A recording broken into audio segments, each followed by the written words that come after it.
como West mismo, esto está sacado de los libros de West, explica, lo entiende mejor un estudiante de secundaria que un médico, porque los médicos no, han perdido algunos conceptos elementales de la física. Pero bueno, la vida es así. Bueno, ustedes conocen perfectamente el tejido pulmonar, que es un tejido, digamos, con una interacción importante. Un alveolo está comunicado con otro en forma continua por los poros de Kohn, y a su vez los lobulillos están comunicados por conductos.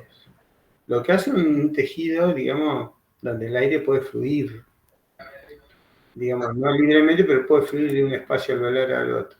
Para producir flujo uno tiene que producir cambio de presión. Una forma de medirlo habitual es la presión intrapleural, no la podemos medir, la presión intraalveolar tampoco. Entonces muchas veces usamos, como sucedáneos de estos cambios, la presión intraesofágica, que no sería tan difícil de medir con un aparatito a nivel local con un sensor de presión invasivo. Y eso se acompaña, esos cambios de presión intrapleural y alveolar, de flujo de aire y cambio de volumen.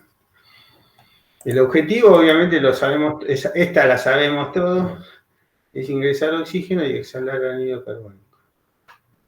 Que, como les repito, y 2 veces más van a repetirse acá, su metabolismo está íntimamente relacionado. La producción de anhídrido carbónico depende directamente del consumo de oxígeno.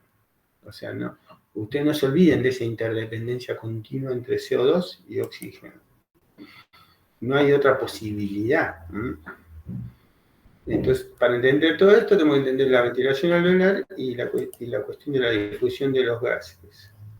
Y cómo entonces sale, digamos, una arteria, digamos, oxigenada, unas venas oxigenadas del pulmón. Las medidas de volúmenes y capacidades pulmonares la conocen bien. Lo más importante acá es entender el volumen tidal y la capacidad residual funcional, que depende del volumen residual y el volumen de reserva expiratoria. El volumen residual, como la capacidad residual, toma mucha importancia en la insuficiencia respiratoria y su condición en ¿Quién habla? ¿Alguien habla? Bueno, en línea continua, no sé quién habla ahí a fondo. En línea continua, acá ven la curva de presión-volumen del conjunto pulmón y caja torácica. Ustedes conocen muy bien que la relación de presión y volumen son de dos, se pueden dividir en dos partes. Una de la curva de presión-volumen si fuera la pared torácica sola, y la otra de la curva de presión-volumen si estuviera el pulmón solo, cosa que obviamente ustedes nunca ni yo vamos a ver. Pero está claro que en el momento cero del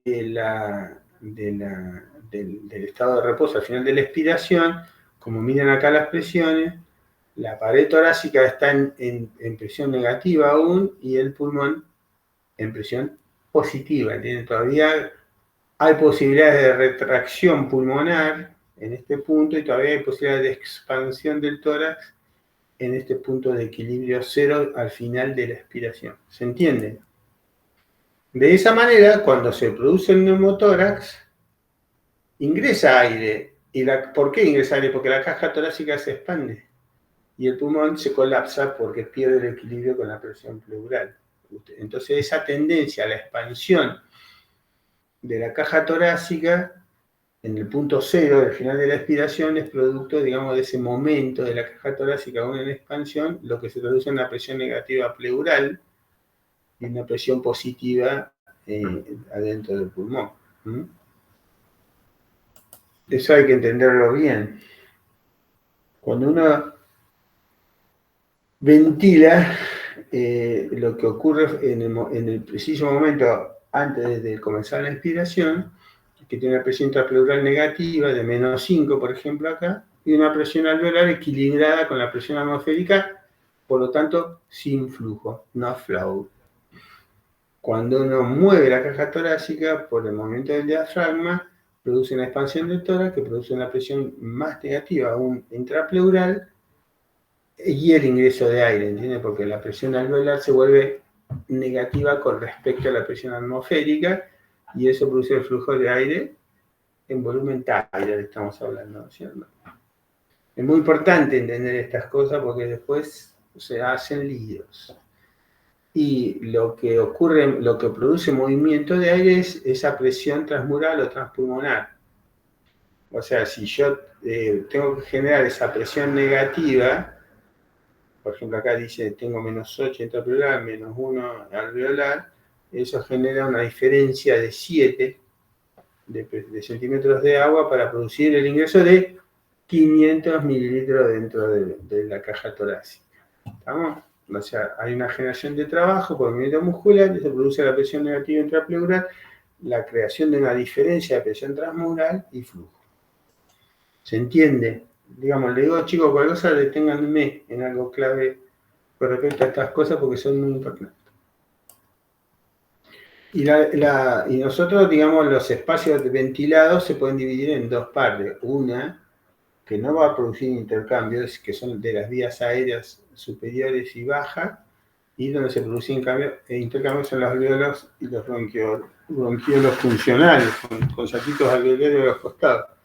Entonces después, digamos, mirándolo bien, no es solamente el espacio muerto anatómico, sino el espacio muerto funcional dentro del mismo pulmón, que no va a realizar intercambio en esos bronquios más grandecitos, que forman parte del espacio muerto funcional.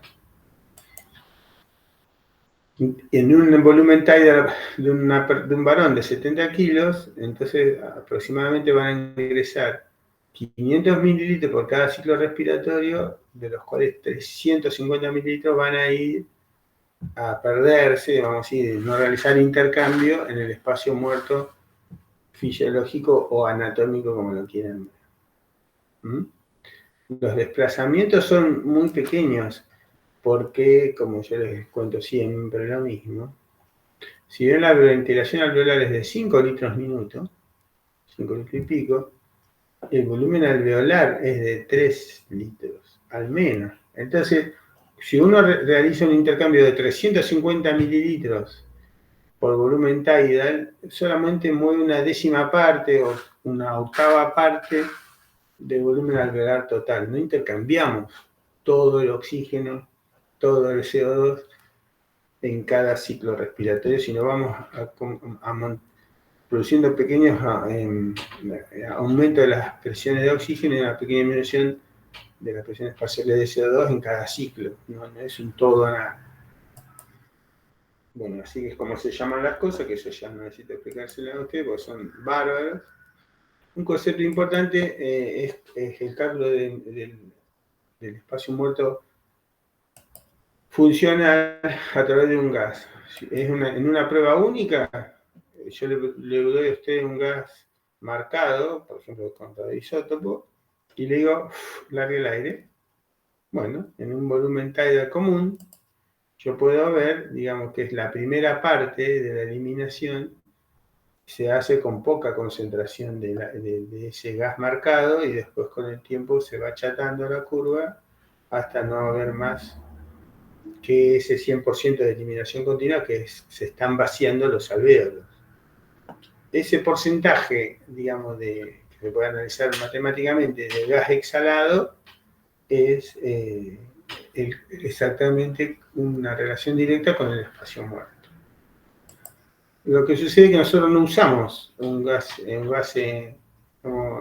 eliminado en una respiración única, sino que en general el cálculo de espacio muerto, calculado por el método de Fowler, también se aproxima si yo puedo contar que este gas que elimino del alvéolo a una bolsa que recibe la expiración sea el anhídrido carbónico.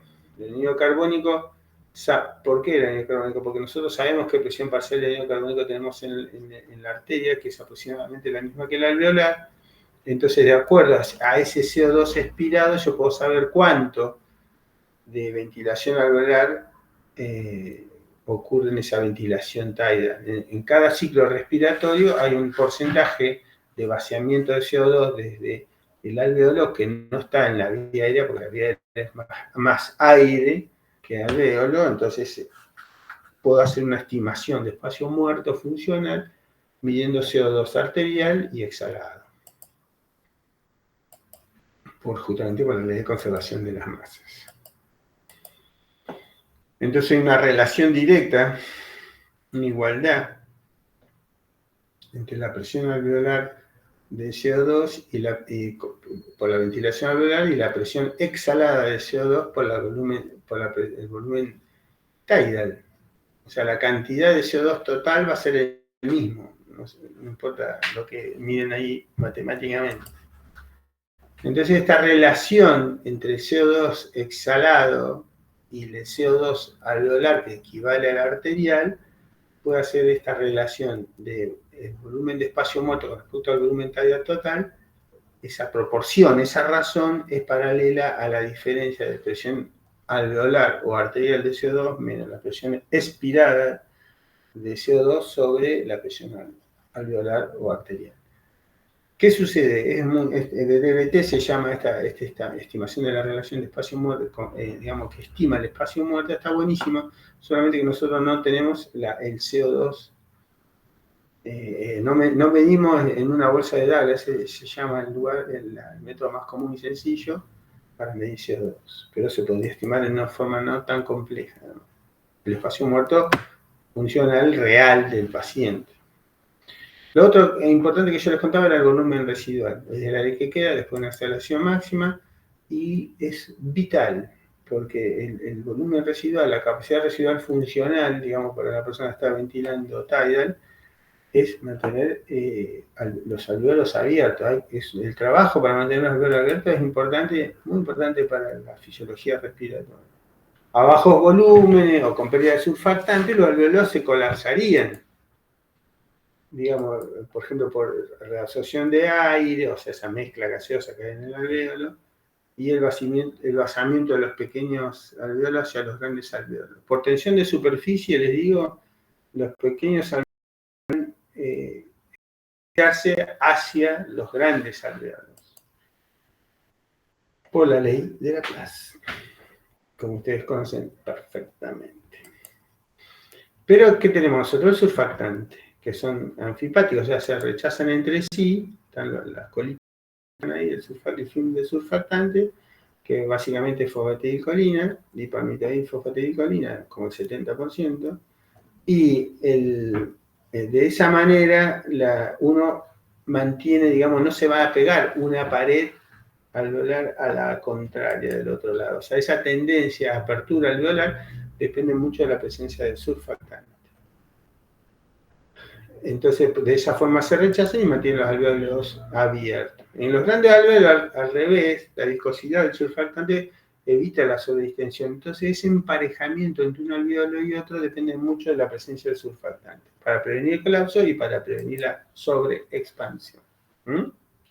Muy bien. Eso ocurre no solo en el alveolo, sino también en la pequeña vía. Hay que embadurnar toda la pequeña vía aérea del alveolo de surfactante para que no pase eso.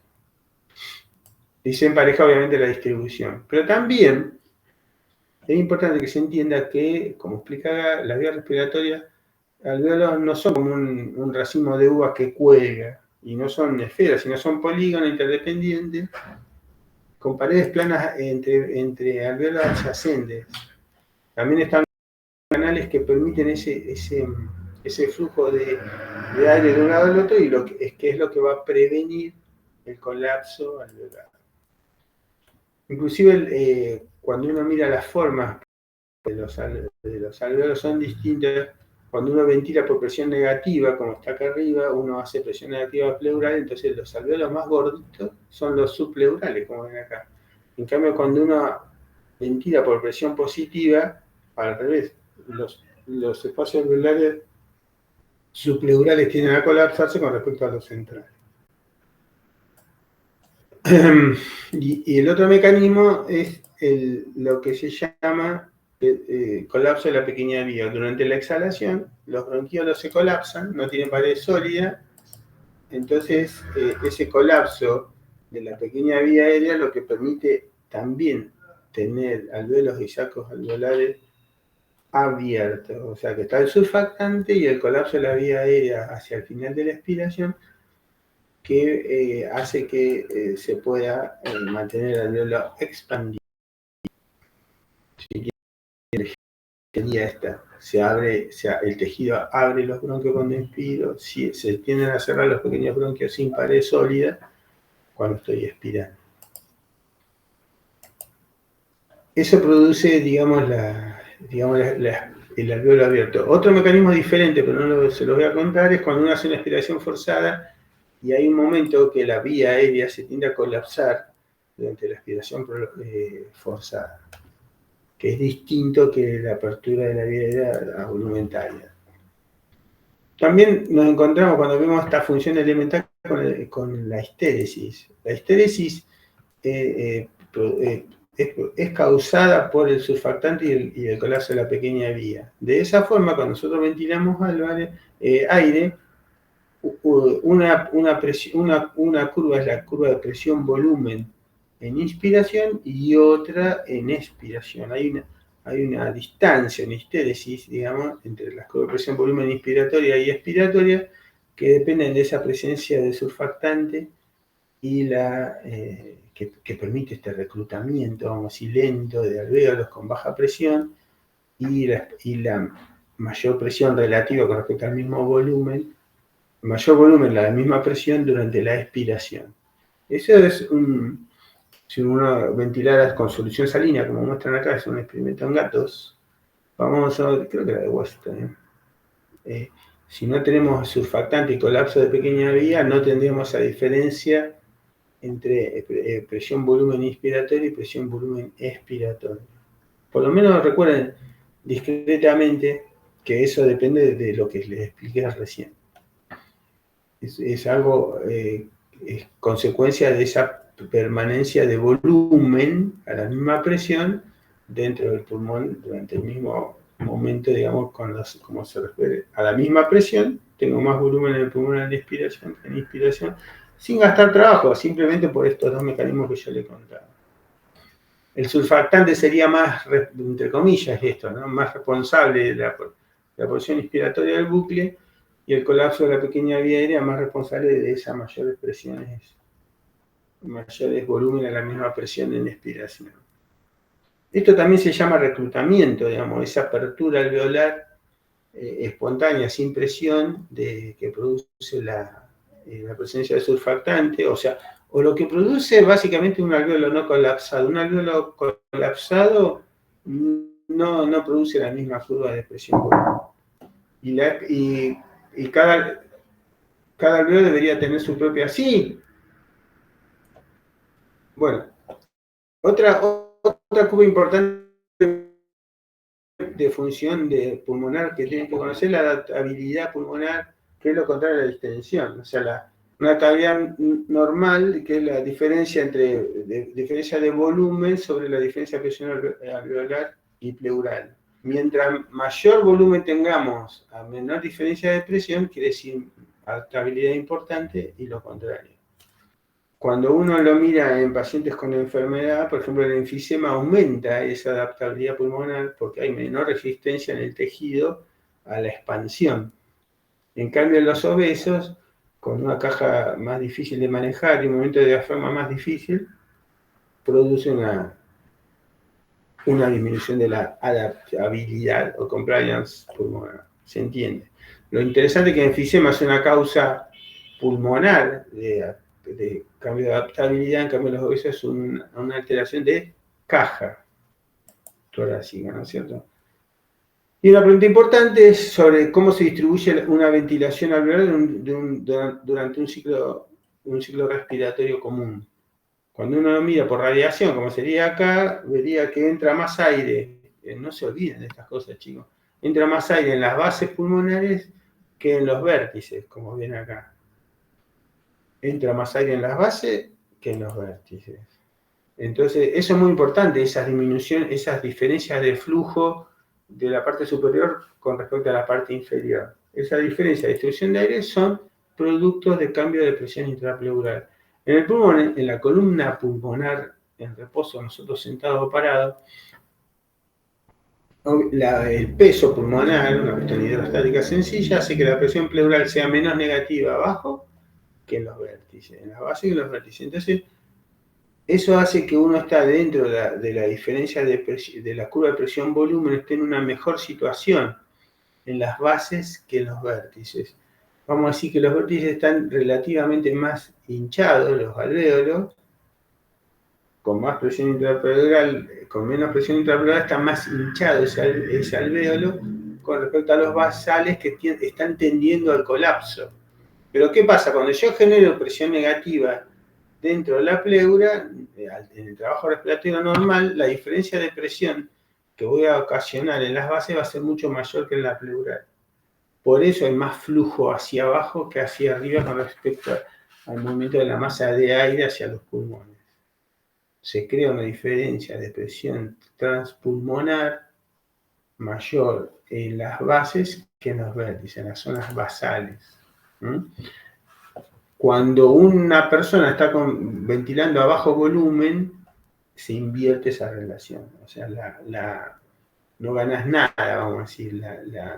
Los alvéolos colapsados, la generación de presión pleural inclusive positiva en esas bases, produce mucho mayor problema para ventilar y una pérdida del reclutamiento, se dice alveolar. Esa palabra reclutamiento tiene mucho que ver con todo esto que venimos a hablar. Entonces, la diferencia de presión intrapleural a lo largo de la columna, durante una inspiración, ¿entienden? Durante la columna va a producir aquel arriba que estaba más negativo y que los alvéolos estaban relativamente más hinchados, vamos a decir, se produce menos flujo de aire, de columna de aire, que con respecto a las basales, que la diferencia de presión alveolar va a ser mayor entre la de reposo y la inspiración, produce una mayor diferencia de presión transmural, mayor flujo. Espero que se entienda perfectamente. Lo mismo es una cuestión de gradientes de presiones que es importante en capacidad residual funcional, ¿entienden? Todo lo demás que altere la capacidad residual funcional, lo que alteren hasta por posición, como nosotros tenemos los pacientes si están acostados o semisentados o boca abajo, van a alterar esta relación de ventilaciones regionales. De esa forma, West ya hace muchos años diferenció las tres zonas, pero lo importante es que en la zona 1 arriba, digamos, las presiones alveolares son mayores y con alvéolos más distendidos se va a mover menos flujo que en las zonas basales con alvéolos más cercanos al colapso, pero con mayor capacidad para inflarse en cada ciclo respiratorio. Esto sería más o menos lo mismo, de a poquito hay que saberlo. Y lo otro que es muy importante es que estas zonas, digamos, de ventilación también están relacionadas con cambio de flujo. O sea, el flujo, digamos, sanguíneo, también una cuestión hidrostática básica, tiende a ser mayor en las zonas basales y dorsales que en vértice y anterior. Y eso acompaña, digamos, esa distribución distinta de ventilación. Digamos, para hacerlo en resumen, las áreas más distendidas, digamos, de los vértices reciben menos proporción de la ventilación de cada ciclo respiratorio y también menor flujo sanguíneo. Y las zonas basales reciben mayor ventilación en forma proporcional con también mayor flujo sanguíneo, lo cual equipara la relación de ventilación-perfusión en las tres áreas, marcadamente diferentes entre sí. Uno de los mecanismos que mantiene esas diferencias es la tendencia a producirse vasoconstricción donde hay menos oxígeno. Cuando la llegada de oxígeno desde afuera, porque nosotros vieron que lo inspiramos, la llegada de menos oxígeno desde afuera produce una tendencia del estado de vasoconstricción mayor y eso contribuye a la redistribución de flujo que acompaña a la ventilación. Las áreas mejor ventiladas tienen mayor flujo, las áreas peor ventiladas tienen menor flujo.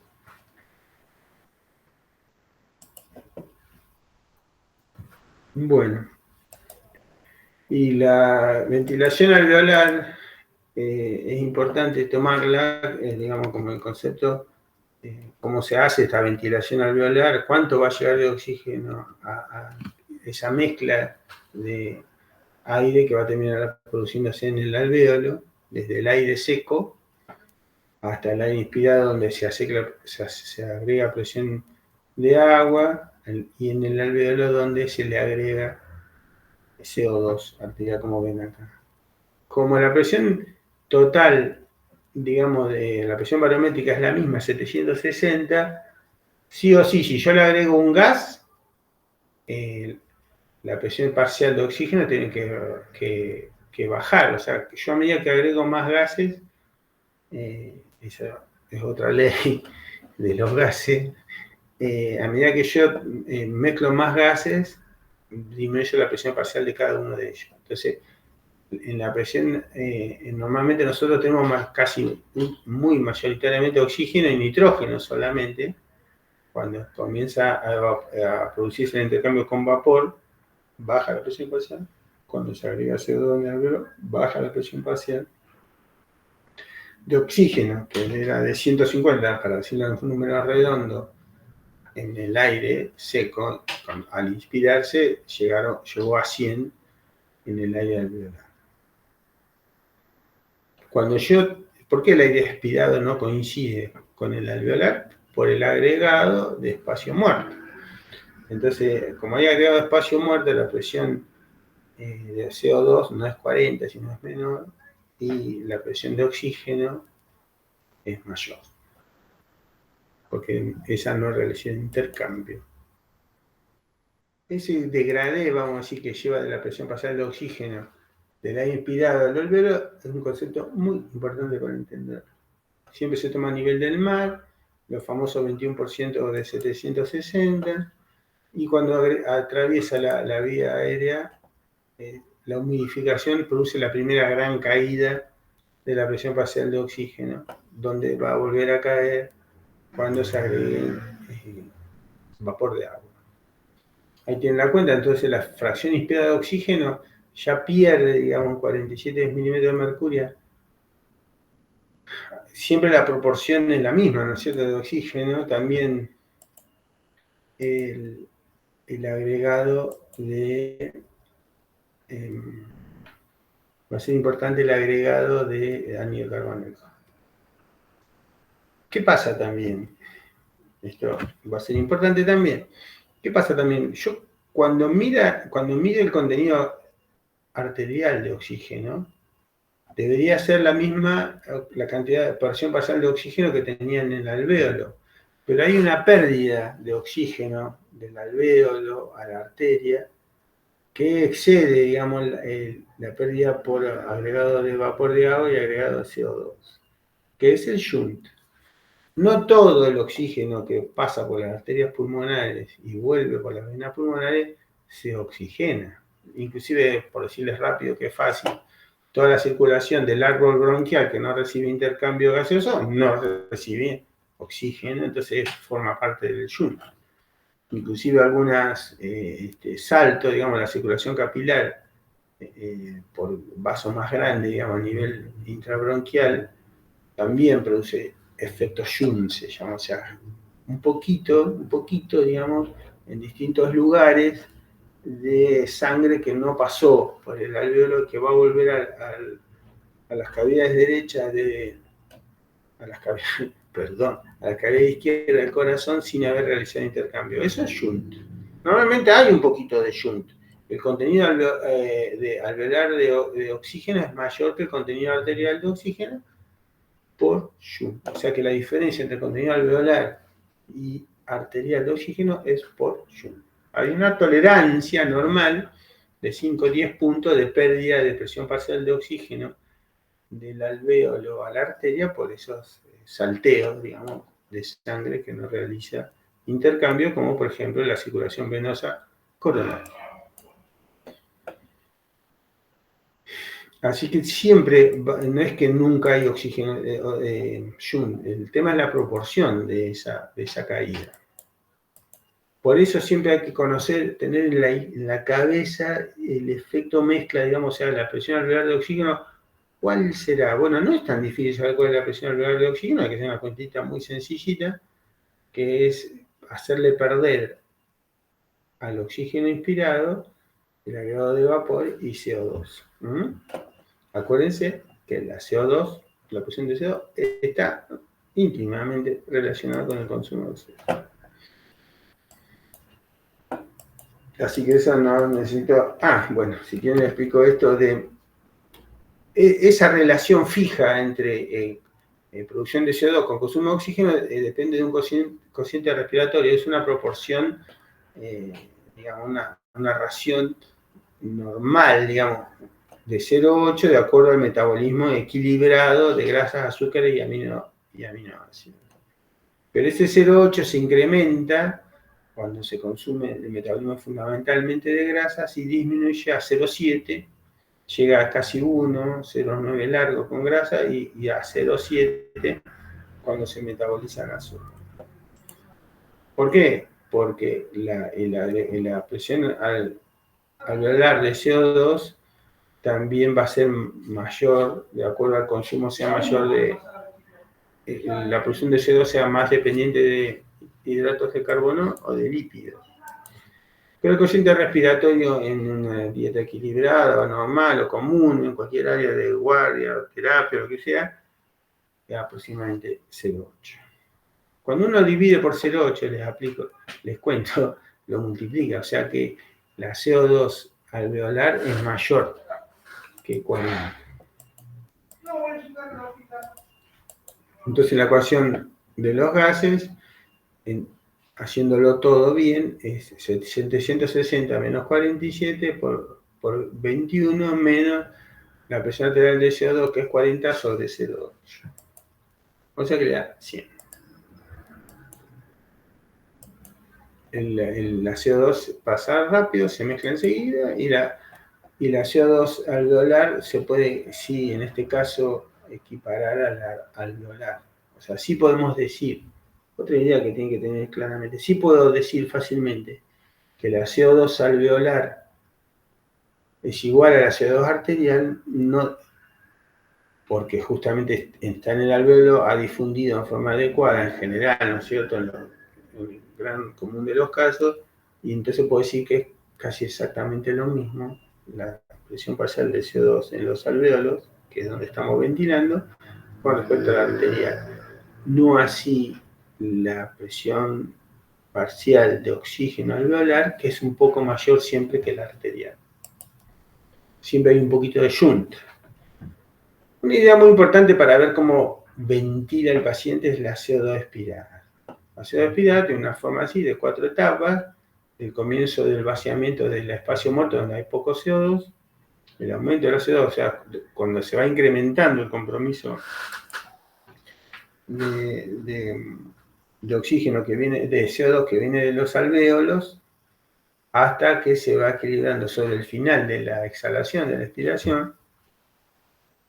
Hay ya una pequeña diferencia entre el CO2 arterial y el CO2 expirado. Por eso es muy importante el ETCO2, la CO2 del final de la expiración, porque ese CO2 del final de la expiración es el que tiene mayor relación con la CO2 arterial. No es exactamente lo mismo, siempre se pierde algo de CO2, siempre hay algo de mezcla, y termina siendo 2 a 4 puntos, en condiciones normales, por supuesto, 2 a 4 puntos menor el CO2 exhalado al final, el CO2, que el CO2 arterial. Pero la relación es más o menos fija en cualquier paciente que ustedes conozcan. O sea que si usted, un paciente que síndrome por distrés o neumonía, está ventilado o no y tiene determinada CO2 exhalada, digamos, esa relación con la arterial más o menos se va a mantener continua, salvo que ocurra en un evento nuevo.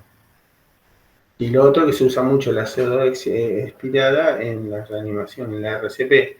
Cuando vuelve a haber circulación y llenado capilar nuevo de CO2 en los alveolos, obviamente la CO2 comienza a aumentar rápidamente, y si yo tengo un capnógrafo puedo ver que hay restitución de la circulación por captar CO2.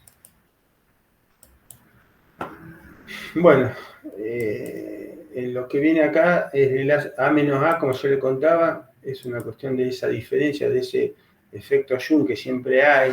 Normalmente hay una diferencia, entonces un gradiente, así se llama, de alveolar arterial de oxígeno, que puedo tener hasta 10, sin ser gravísimo, pero por lo menos pueden entenderlo fácilmente, que mientras mayor sea el gradiente, más problema tiene la persona de oxigenación.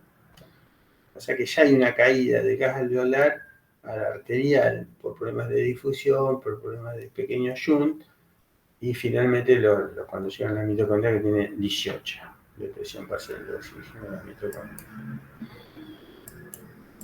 Y lo otro que, bueno, obviamente la presión parcial de oxígeno depende de la presión barométrica, más presión, más oxígeno, pero la fracción inspirada de oxígeno tiende a ser siempre la misma, salvo que yo la altere aumentando el oxígeno al paciente, la modificación y la mezcla siempre con gas alveolar, o sea, si hay CO2 u otro gas extraño.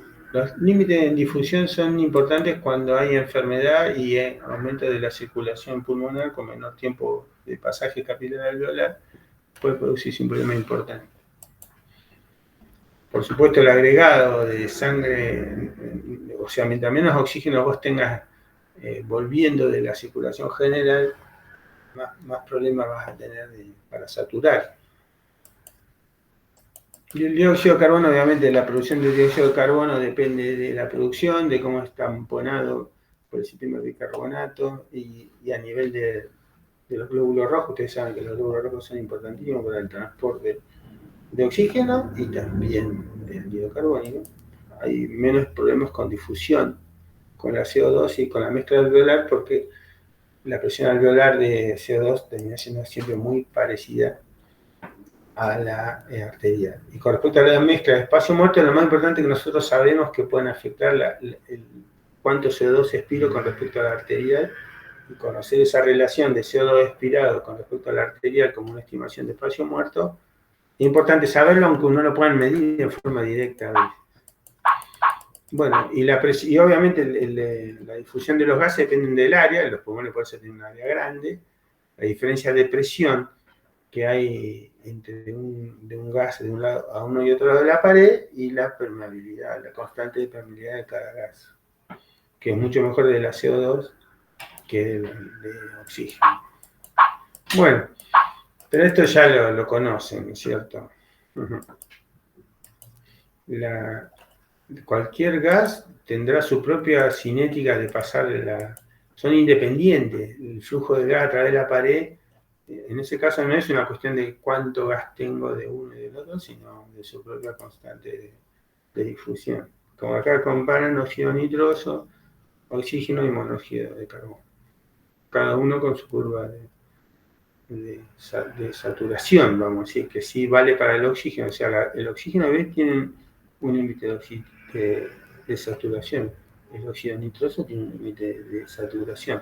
El monóxido de carbono, la curva es distinta porque no tiene un transportador. Normalmente, para la saturación normal de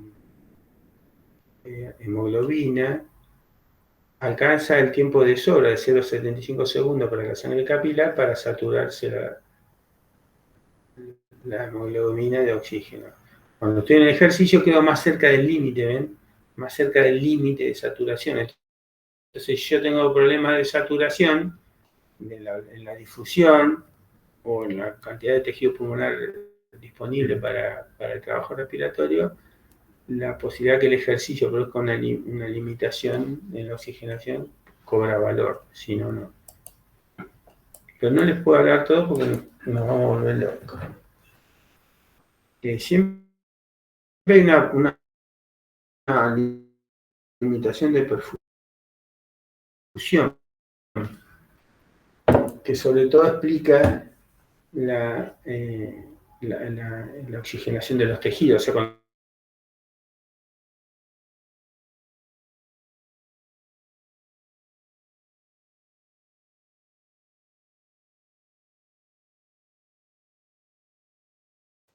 A mí también. De perfusión. ¿Qué pasó? ¿Por?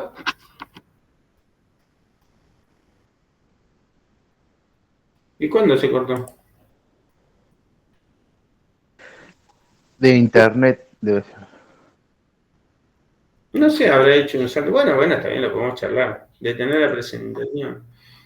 Eh, pero es muy importante ese concepto que explica al final, cómo la oxigenación depende de perfusión. O sea, yo oxigeno más o menos con la ventilación, pero por más que tenga un montón de oxígeno, si no perfundo, no gano nada. Y con respecto a la CO2, sí o sí, puedo consumir más o menos, pero sí o sí necesito lavar de oxígeno. La única forma que tengo es ventilando, no tengo otra salida, vamos a decir. Pero bueno, hay muchas cosas que se desprenden de esto, es un poco largo. Pero si quieren el martes que viene, para no interrumpir las clases de enfermedad, el martes que viene le hablo de las curvas de presión-volumen y esas porquerías de Sí, ventilación. sí, yo lo Cómo sí, se dan de forma distinta si yo lo hago con presión, control o volumen. Así que mejor, no sigamos, porque le iba a mostrar la curvita rápido, pero no vamos a tener tiempo. Y, y ya está. El jueves que viene tenemos que hablar de alguna enfermedad divertida, digamos.